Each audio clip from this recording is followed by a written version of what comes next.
दूसरा सवाल है कि रेडियो तरंगों के विक्षेपण के लिए वायुमंडल के निम्नलिखित स्तरों में से कौन सा स्तर उत्तरदायी है।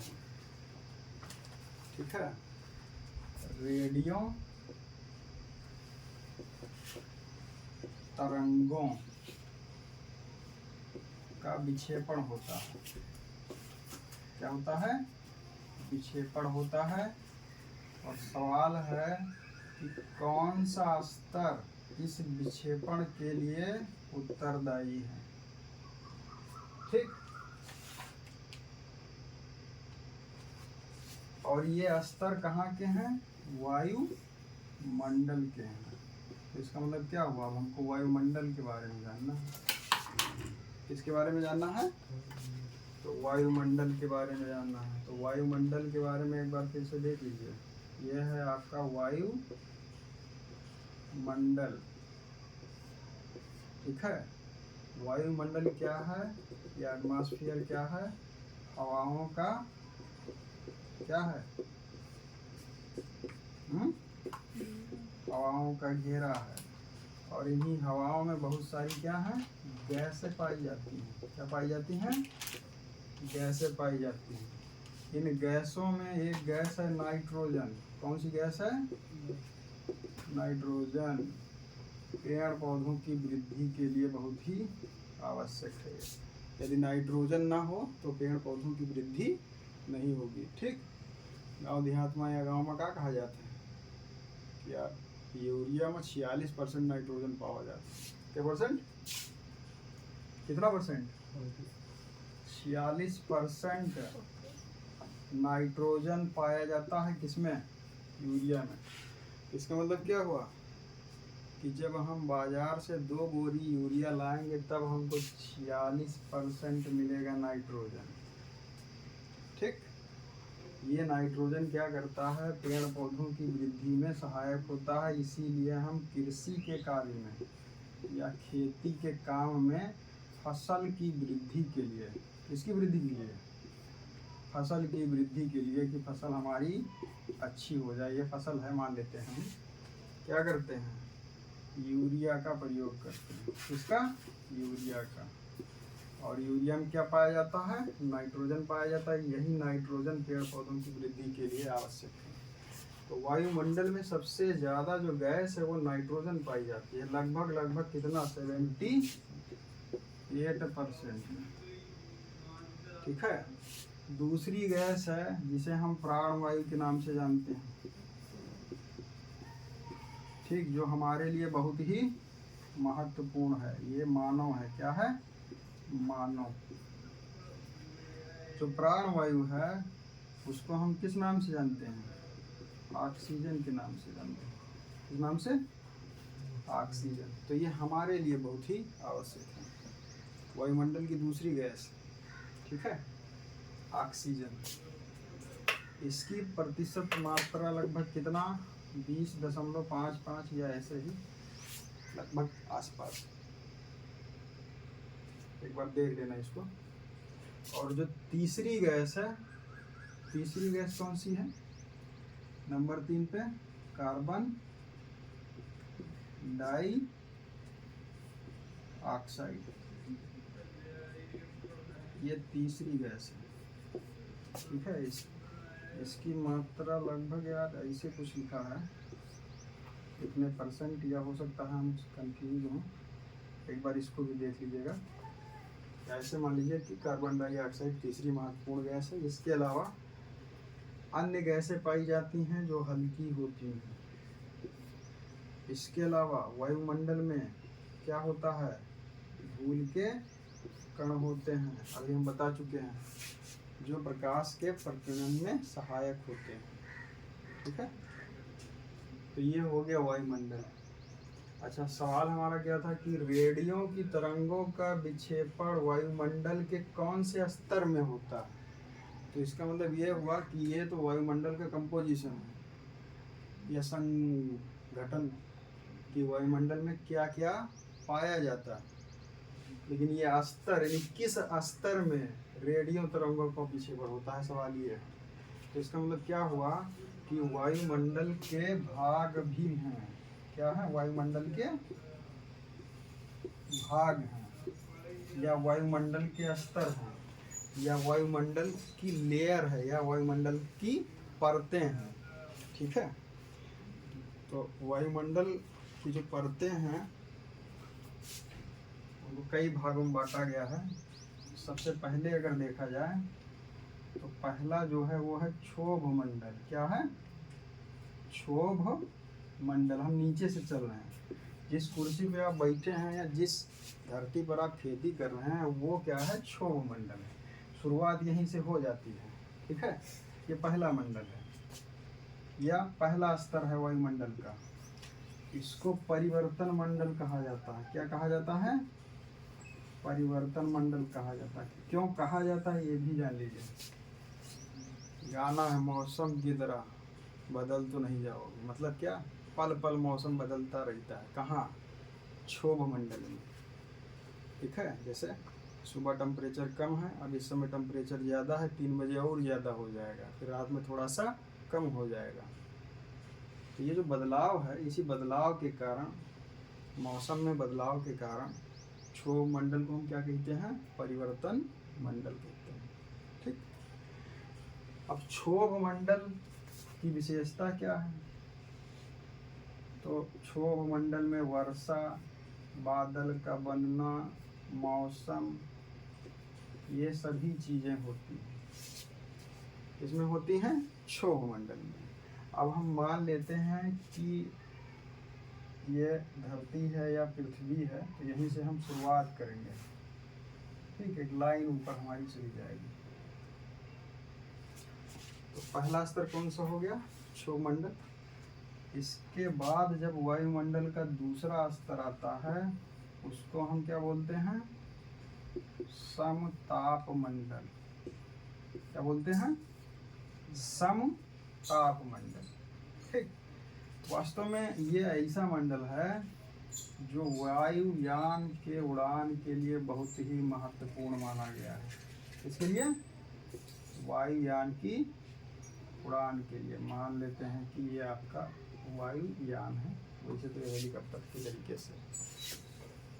तो समताप मंडल की विशेषता क्या है? वायुयान के उड़ान के लिए। अब जो तीसरा स्तर है, ठीक है, वो है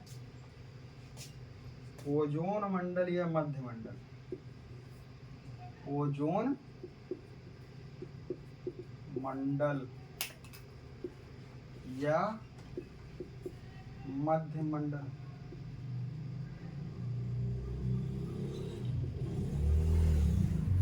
लाइन को हटा दो, नहीं तो बेकार हो जाएगा।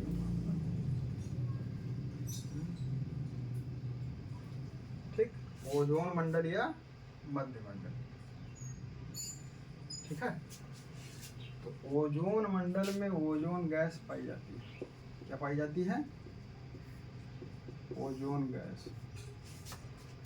ओजोन गैस सूर्य से आने वाली हानिकारक किरणें, जिसे हम पराबैंगनी किरणें कहते हैं, अवशोषित कर लेती है, रोक लेती है। बहुत कम मात्रा धरती पर आ पाती है उसकी। अगर पूरा का पूरा सूर्य से पराबैंगनी किरणें कहाँ आ जाएं? पृथ्वी पर। तो टमाटर देखा आपने ना? टमाटर देखा कि नहीं देखा? और जब इस टमाटर को आग पे रख दो तो ये टमाटर कैसा हो जाता है? एकदम पूरी तरीके से झुलस जाता है। तो कल्पना कीजिए कि वायुमंडल में अगर ओजोन मंडल या मध्य मंडल का स्तर ना होता तो क्या हम पृथ्वी पर रह पाते? नहीं रह पाते। क्यों? क्या कारण? पृथ्वी पर पाई जाने वाली सभी चीज़ें सब झुलस जाती हैं। तो ओजोन मंडल बहुत ही सहायक मंडल है। ठीक है, ये सूर्य से आने वाली हानिकारक किरणों को, जिसका नाम है पराबैंगनी किरणें, रोक लेता है। चाय की छन्नी की तरीके से काम करता है। कौन? ओजोन मंडल। जैसे ये है छन्नी, ठीक है, और चाय की छन्नी का काम क्या है? आप लोग चाय पीते हैं, चाय को छानने का काम करती है चाय की छन्नी। उदाहरण के लिए अगर चाय की छन्नी का छिद्र बड़ा हो जाए तब क्या होगा? आपके कप में, किसमें? कप में चाय के साथ साथ चाय की पत्ती भी चली जाएगी, तो आपके लिए नुकसानदायक होगी कि नहीं नुकसानदायक होगी? तो ऐसे ही जो ओजोन मंडल है, ओजोन मंडल क्या करता है? सूर्य से जो हानिकारक किरणें आती हैं उनको रोक लेता है। लेकिन आजकल क्या है, CFC एक गैस है, क्लोरोफ्लोरोकार्बन। इस गैस के कारण हमारा ओजोन मंडल बहुत प्रभावित हो रहा है।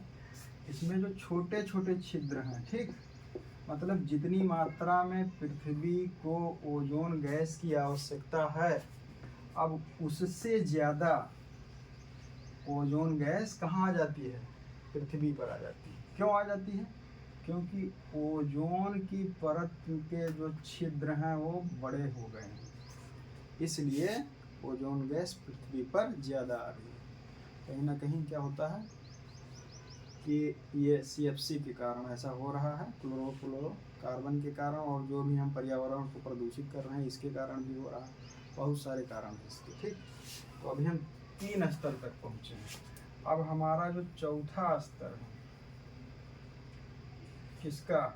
वायुमंडल का, उसको हम क्या बोलते हैं? आयन मंडल बोलते हैं। क्या बोलते हैं? आयन मंडल बोलते हैं, ठीक। तो आयन मंडल कैसा है? आयन मंडल वास्तव में क्या है कि हेलो और हाई की व्यवस्था को उपलब्ध करवाता है, ठीक है। ये आपका मोबाइल फ़ोन हो गया। तो हेलो और हाई की व्यवस्था कहाँ होती है? आयन मंडल में होती है, ठीक। इसी आयन मंडल में रेडियो तरंगों का विक्षेपण होता है।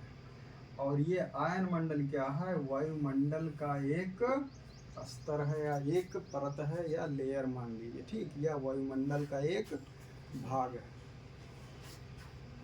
ग्रह होते हैं, तारा होते हैं, उपग्रह होते हैं। उदाहरण के लिए ये सूरज है भाई, ये क्या है? तारा हो गया। ये ग्रह है, क्या है? ये ग्रह। कौन सा? पृथ्वी हो गया। और इसका एक उपग्रह है, लड़के लोग छोटे छोटे क्या बोलते हैं? चंदा मामा, यानी चंद्रमा। ये क्या है? उपग्रह है। लेकिन ये कैसा उपग्रह है? प्राकृतिक उपग्रह है, नेचर के द्वारा बनाया गया उपग्रह है। इसको हमने नहीं बनाया है कि चंद्रमा को हमने बनाया है। चंद्रमा को किसी मनुष्य ने बनाया है? नहीं बनाया ना। हाँ, मानव क्या करता है? अपने सुख सुविधा के लिए उपग्रह का निर्माण करता है, ठीक, जो कृत्रिम उपग्रह के नाम से जाने जाते हैं। कृत्रिम उपग्रह के नाम से जाने जाते हैं। और इन उपग्रह को पहुंचा देता है रॉकेट के द्वारा। कहाँ पहुंचा देता है? आयन मंडल में। तो अगर आयन मंडल ना होता तो जो संचार की व्यवस्था है वो ना बन पाती, हम एक दूसरे से बात ना कर पाते। क्यों? क्योंकि आयन मंडल में बहुत सारे कृत्रिम उपग्रह हैं, ठीक है। और यह संभव है इसलिए क्योंकि आयन मंडल में रेडियो तरंगें पाई जाती हैं। बहुत पहले जब रेडियो चलता था तो रेडियो घोषणा होती थी, हम आकाशवाणी से बोल रहे हैं, ठीक है। कहाँ से बोल रहे हैं? आकाशवाणी से बोल रहे हैं। तो ये जो रेडियो चलता है या जो घर में आपका टीवी चल रहा है, जो भी डिश DTH एंटीना या जो भी चीज़ें हैं, आप फ़ोन से बात कर रहे हैं, ये सारी चीज़ें कहाँ संपन्न हो पाती हैं? किसकी सहायता से? आयन मंडल की सहायता से, ठीक है। अब एक पार्ट और बचा, पांचवा। हम नीचे से चल रहे हैं, थोड़ा उल्टा चल रहे हैं यहाँ। तो पांचवा है वायुमंडल का सबसे अंतिम स्तर या भाग, जिसे वायुमंडल के नाम से जाना जाता है। मेला गए होंगे आप लोग, कहाँ गए होंगे? मेला। और मेले में मिलता है क्या? गुब्बारा, ठीक है। और एक गुब्बारा ऐसा मिलता है कि कोई व्यक्ति होता है जो बेचने के लिए आता है, और वो क्या करता है मशीन से गुब्बारे को फुलाता है, और एक तो क्या करते हैं कि हम लोग मुंह से फुला देते हैं, या छोटे छोटे बच्चे। ठीक है, तो जिस गुब्बारे को मुंह से फुलाया जाता है उसमें क्या होता है, कार्बन डाइऑक्साइड होती है। और जो मशीन से, जो सिलेंडर से फुला रहा होता है मेले में आदमी, उसमें क्या होता है, हाइड्रोजन और हीलियम। ठीक है, हाइड्रोजन और हीलियम गैस पाई जाती है। ये हाइड्रोजन और हीलियम गैस भी कहाँ है, वायुमंडल में है। तो कुल मिला के अगर देखा जाए तो बहुत सारी गैसें हैं वायुमंडल में। Nitrogen, oxygen, carbon dioxide, ozone, hydrogen और अब एक हीलियम मिल गया। इसके अलावा धूल के कण भी हैं। ठीक है, इसके अलावा क्या है, धूल के कण भी हैं। तो ये गैसें बहुत ही हल्की होती हैं और ये वायुमंडल में पाई जाती है। ठीक, हल्की गैस से वायुमंडल में पाई जाती है। तो वायुमंडल के ये जितने भाग हैं ये हमारे लिए बहुत ही महत्वपूर्ण हैं। इनमें से अगर कोई एक ना हो, उदाहरण के लिए अगर क्षोभमंडल ना हो तो क्या होगा, हम खेती नहीं कर पाएंगे। काहे नहीं कर पाएंगे, बादल नहीं बनेंगे, वर्षा नहीं होगी, मौसम नहीं बनेगा।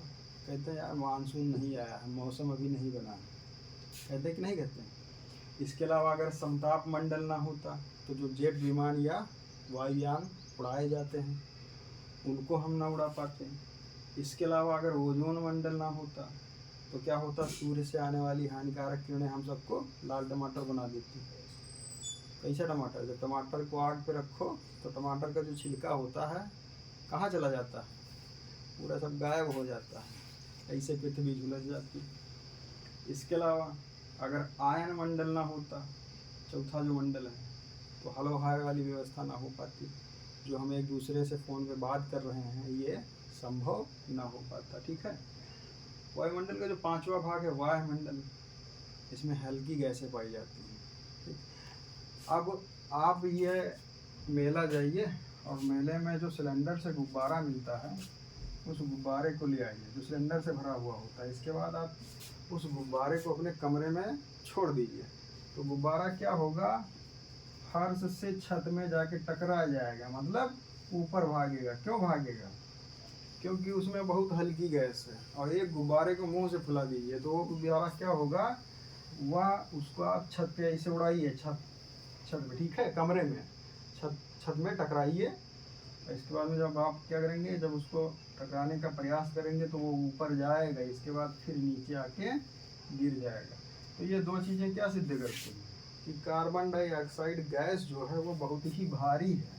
क्या है, भारी गैस है, इसलिए वो कहाँ पाई जाती है, क्षोभ मंडल में पाई जाती है। और हीलियम गैस जो है वो बहुत ही हल्की है, इसलिए वो कहाँ पाई जाती है, वायुमंडल में पाई जाती है। ये कुछ किलोमीटर में दिए गए हैं भाई। ठीक है, किलोमीटर में। तो किलोमीटर अगर हम देखें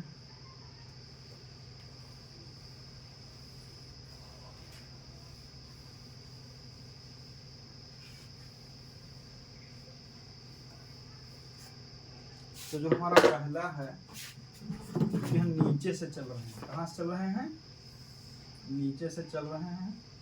तो ये हमारा पहला जो है ये है क्षोभ मंडल। क्या है, क्षोभ मंडल है जो धरातल से यानी पृथ्वी के तल से शुरुआत करता है और कहाँ तक जाता है, ये 12 किलोमीटर तक जाता है। ठीक है, 12 किलोमीटर तक इसकी रेंज या इसका क्षेत्र है। किसका,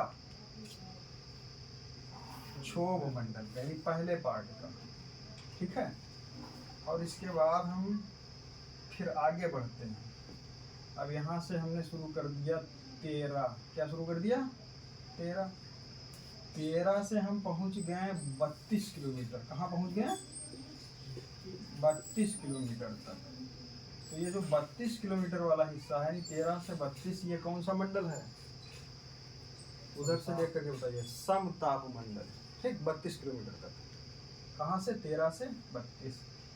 अच्छा, इसके बाद फिर हम 32 से आगे बढ़ जाते हैं और चले जाते हैं लगभग 80 किलोमीटर तक। कहाँ चले जाते हैं?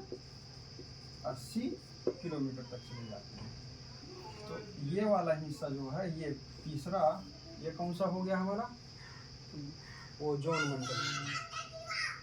ठीक है। और इसके बाद हम 80 से फिर बढ़ जाते हैं। कहाँ से बढ़ते हैं? 80 से बढ़ जाते हैं और चले जाते हैं हम 640 किलोमीटर तक। कितनी दूर? 640 किलोमीटर तक। ठीक है। तो ये चौथा हिस्सा है वायुमंडल का, या चौथा भाग। कौन सा पड़ेगा चौथा? आयन मंडल। कौन सा? आयन मंडल। आयन मंडल।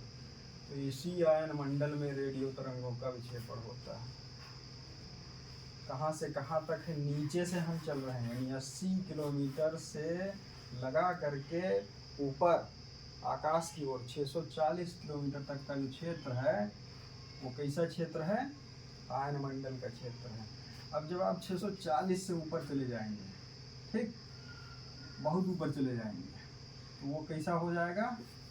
पांचवा हो जाएगा। कौन सा? वायुमंडल, जिसकी ऊंचाई बहुत ही ज्यादा है। अब इससे संबंधित क्वेश्चन लिखिए।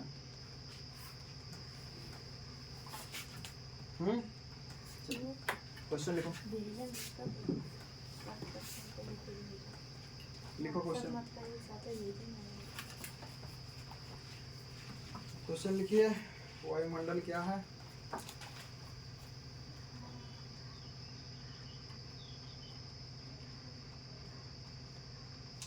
सामान्य शब्दों में हम कह सकते हैं कि वायुमंडल हवाओं का क्या है?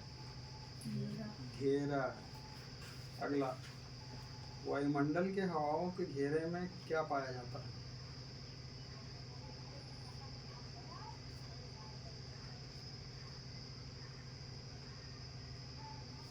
विभिन्न प्रकार की क्या हो जाएगा? गैस है।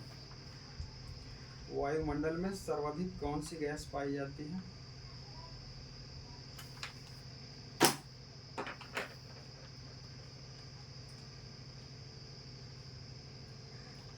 इसका उत्तर हो जाएगा नाइट्रोजन।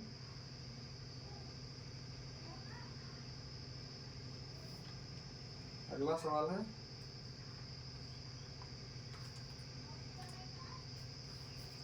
वायुमंडल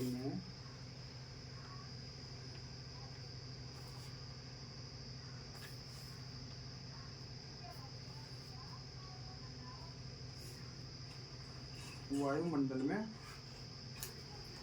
दूसरी सर्वाधिक गैस कौन सी पाई जाती है?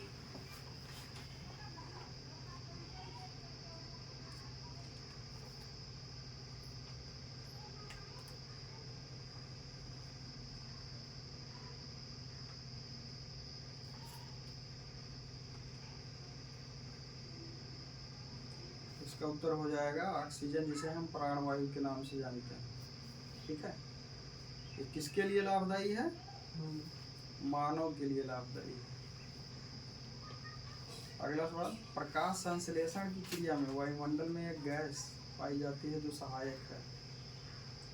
सवाल क्या? प्रकाश संश्लेषण की क्रिया में कौन सी गैस सहायता करती है?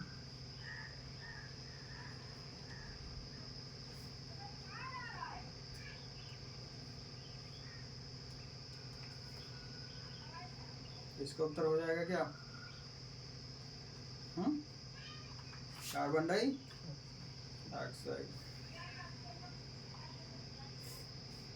अगला सवाल, वायुमंडल में पाई जाने वाली अन्य गैसों के नाम।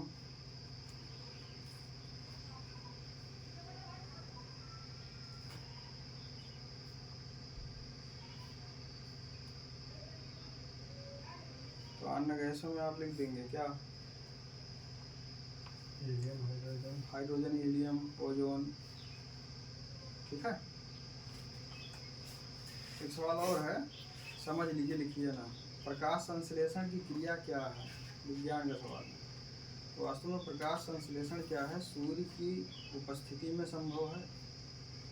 ठीक, सूर्य की उपस्थिति में संभव है। प्रकाश संश्लेषण के लिए सूर्य का प्रकाश आवश्यक है। कार्बन डाइऑक्साइड गैस आवश्यक है। इसके अलावा जल भी चाहिए, थोड़ा बहुत नाइट्रोजन भी चाहिए। ठीक है, तभी जो पत्तियां हैं वो अपना भोजन स्वयं बना देती हैं। और जब वो भोजन बनाती हैं तो उनसे एक गैस निकलती है। कौन सी गैस निकलती है? ऑक्सीजन। कौन सी गैस निकलती है? ऑक्सीजन, जो हमारे लिए काम कर देती है। ठीक है, और नाइट्रोजन किसके लिए काम कर देती है? पेड़ पौधों के लिए काम कर देती है। कार्बन डाइऑक्साइड भी पेड़ पौधों के लिए काम करती है। ठीक है, तो कुल मिला के देखा जाएगा, कार्बन डाइऑक्साइड ना हो तो ऑक्सीजन भी हमको नहीं मिलेगी। वायुमंडल में जितनी भी गैसें हैं, ये गैसें क्या हैं? लाभदायी हैं। और जैसे ही इन गैसों में कुछ न कुछ अदला बदली या कमी या वृद्धि होती है, बस हमारा वातावरण क्या होता है? प्रभावित होने लगता है। इस समय क्या है? प्रदूषण लगातार बढ़ता जा रहा है। तो कहीं ना कहीं इसके लिए हम सब जिम्मेदार हैं। हम वृक्ष लगाने पर कम या बचाने पर कम जोर देते हैं। जोर किस पर देते हैं? काटने पर। तो लगाएंगे तो कैसा पेड़ लगाएंगे? यूकेलिप्टस का, पटरा बल्ली वाला। ठीक, अब दे दो। अब तो खैर सेटरिंग के काम होने लगा। अच्छा, अब अगला सवाल लिखिए। वायुमंडल को मुख्य रूप से कितने भागों में बांटा गया है?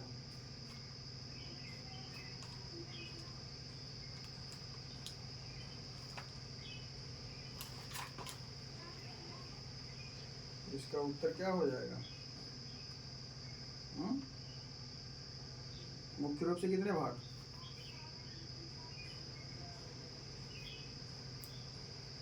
5। कितने? 5। कौन कौन से? क्षोभ मंडल या परिवर्तन मंडल, संताप मंडल, ओजोन मंडल या मध्य मंडल, आयन मंडल और वायुमंडल। क्षोभ मंडल क्या है? मौसम संबंधी के लिए जिम्मेदार है। संताप मंडल वायुयान की उड़ान के लिए। ओजोन मंडल ओजोन गैस सूर्य से आने वाली हानिकारक किरणों को रोकता है। आयन मंडल क्या है? इसमें रेडियो एक्टिव तरंगें पाई जाती हैं जो संचार के लिए बहुत ही लाभदायक हैं। बाकी वायुमंडल में हल्की गैसें बहुत ऊपर चले गए हैं। तो ये 5 नाम आपको लिख लेना है।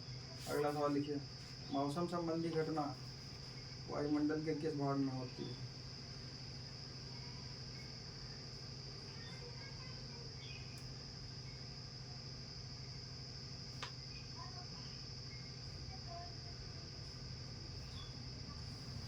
अगला क्वेश्चन।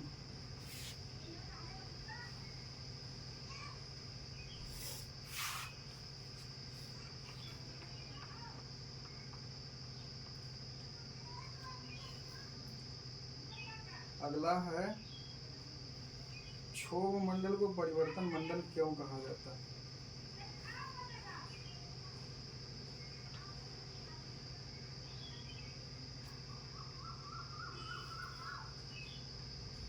तो इसका उत्तर हो जाएगा, क्योंकि यहाँ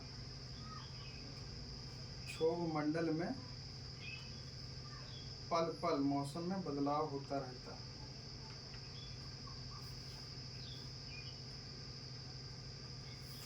हो गया। अगला सवाल है, वायुयान या जेट विमान,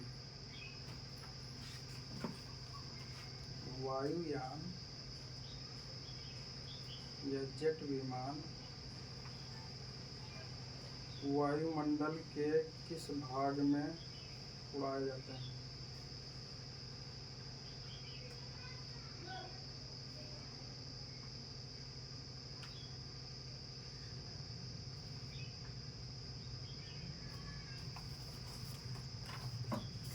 तो इसका उत्तर क्या हो जाएगा? समताप मंडल। अगला क्वेश्चन, वायुमंडल का कौन सा भाग ऐसा है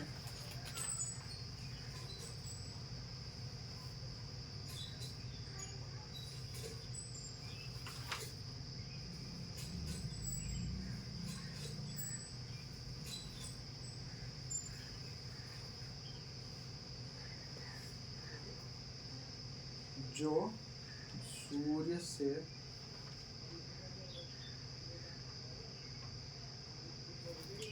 आने वाली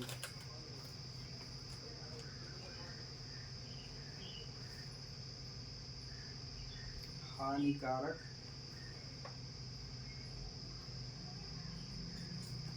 परावैंगनी किरणों को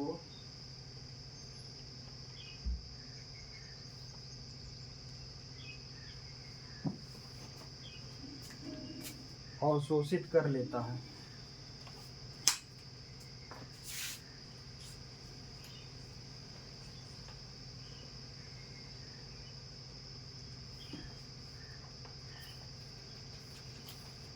इसका उत्तर क्या हो जाएगा? ओजोन मंडल। ठीक है, क्या हो जाएगा? ओजोन मंडल हो जाएगा। अच्छा, अगला सवाल लिखिए भाई।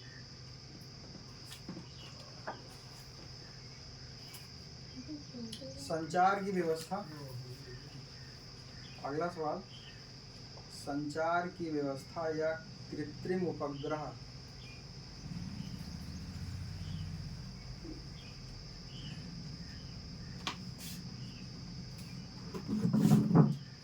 संचार की व्यवस्था या कृत्रिम उपग्रह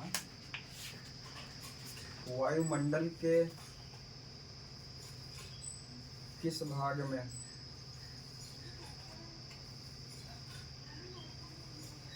छोड़े जाते हैं?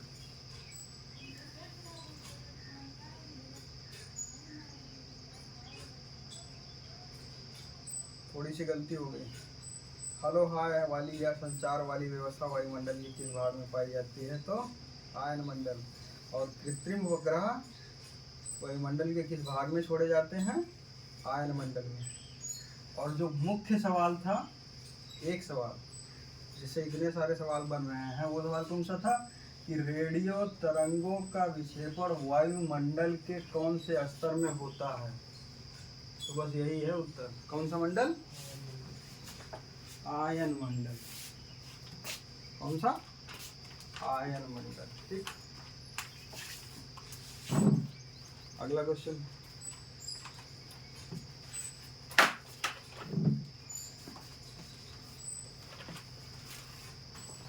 रेडियो एक्टिव तरंगे वायुमंडल के किस भाग पाई जाती हैं?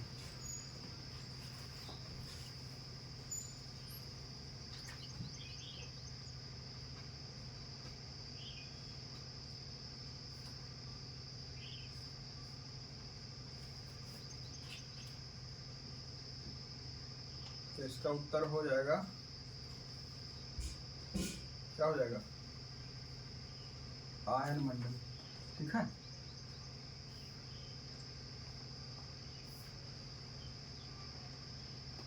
अगला सवाल।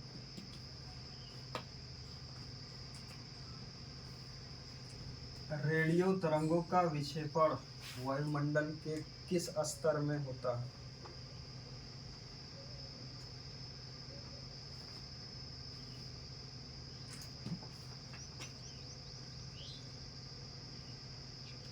इसका क्या हो जाएगा उत्तर? आयन मंडल।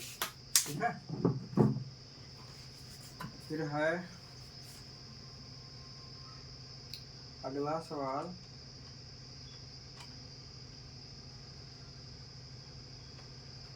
हल्की गैसें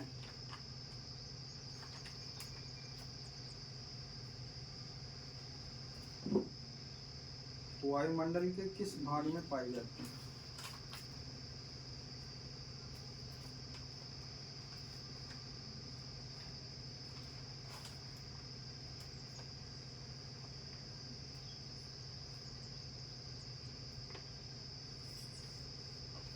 इसका उत्तर क्या हो जाएगा? वायुमंडल।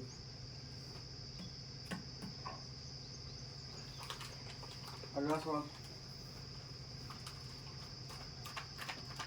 हल्की और भारी गैसें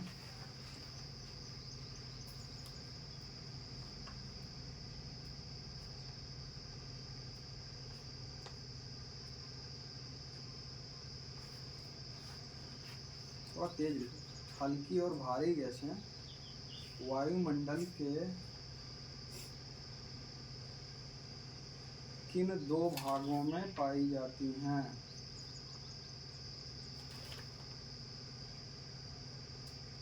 तो अभी हमने बताया था कार्बन डाइऑक्साइड गुब्बारे का मतलब भारी गैस है वायुमंडल के क्षोभ मंडल में, जिसे परिवर्तन मंडल कहा जाता है। ठीक है, भारी गैसें यहाँ पाई जाती हैं, धूल के कण भी यहीं पाए जाते हैं। और हल्की गैसें कहाँ पाई जाती हैं? वायुमंडल में पाई जाती हैं। अब किलोमीटर में आ जाइए। धरातल से ऊपर बढ़ने पर आकाश की ओर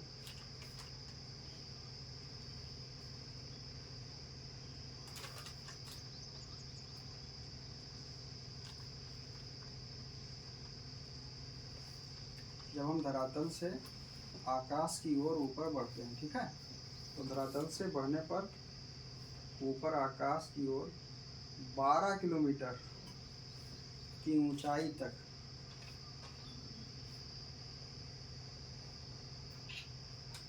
वायुमंडल का कौन सा स्तर पाया जाता है?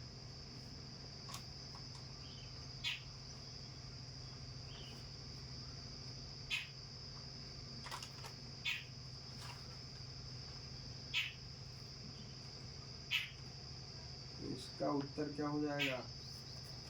क्षोभ मंडल या परिवर्तन मंडल।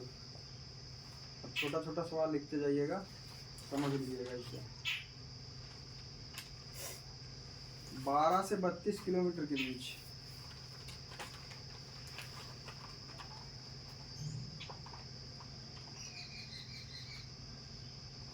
वायुमंडल का कौन सा भाग?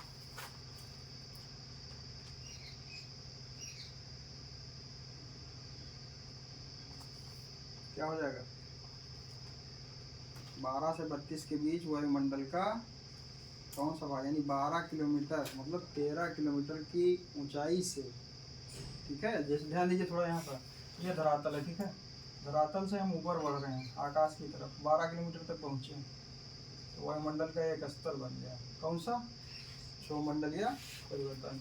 दूसरा सवाल अभी हमने क्या कहा कि 12 से 32 के बीच, यानी 12 से 32 किलोमीटर के बीच वायुमंडल का कौन सा स्तर पाया जाता है? अगला 32 से 80 किलोमीटर की ऊंचाई के बीच वायुमंडल का स्तर।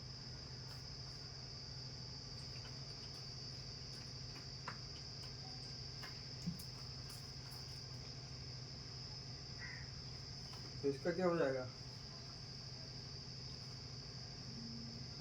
ओजोन मंडल। ठीक है, कौन सा मंडल हो जाएगा? ओजोन मंडल, तीसरा स्तर है ये। अगला सवाल 80 किलोमीटर से 640 किलोमीटर की ऊंचाई तक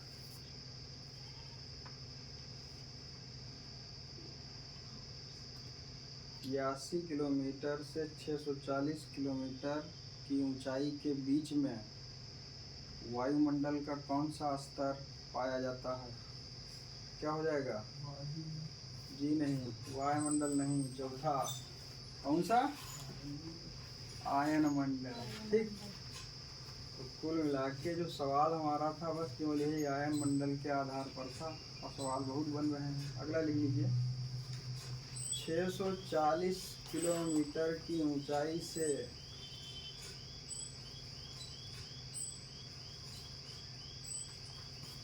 आकाश की ओर बढ़ने पर वायुमंडल का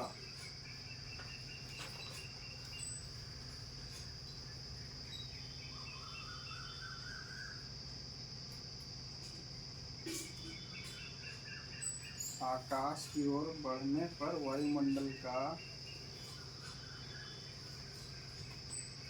कौन सा स्तर या भाग पाया जाता है? तो क्या हो जाएगा? वायुमंडल। इसका उत्तर क्या हो जाएगा? वायुमंडल। एक आखिरी सवाल और लिख लीजिए। मानव एवं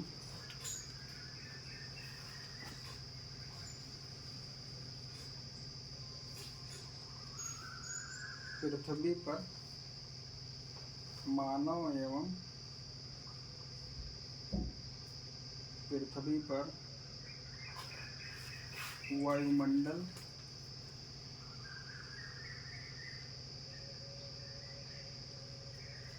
एवं वायुमंडल से संबंधित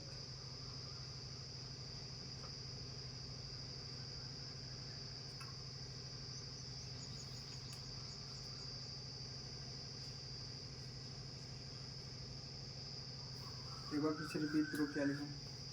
मानव एवं पृथ्वी पर वायुमंडल एवं वायुमंडल से संबंधित वायुमंडल से संबंधित पाई जाने वाली विभिन्न प्रकार की गैसें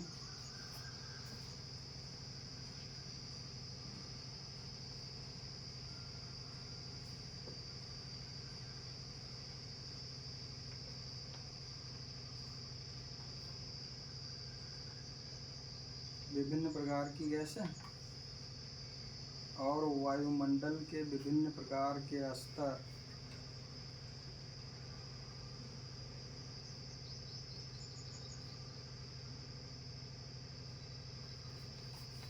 हम सबके जीवन के लिए बहुत ही लाभदायक हैं।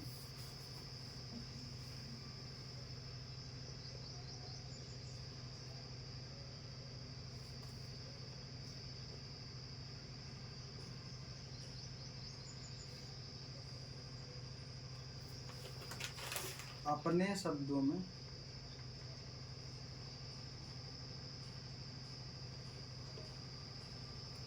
विचार प्रकट कीजिए।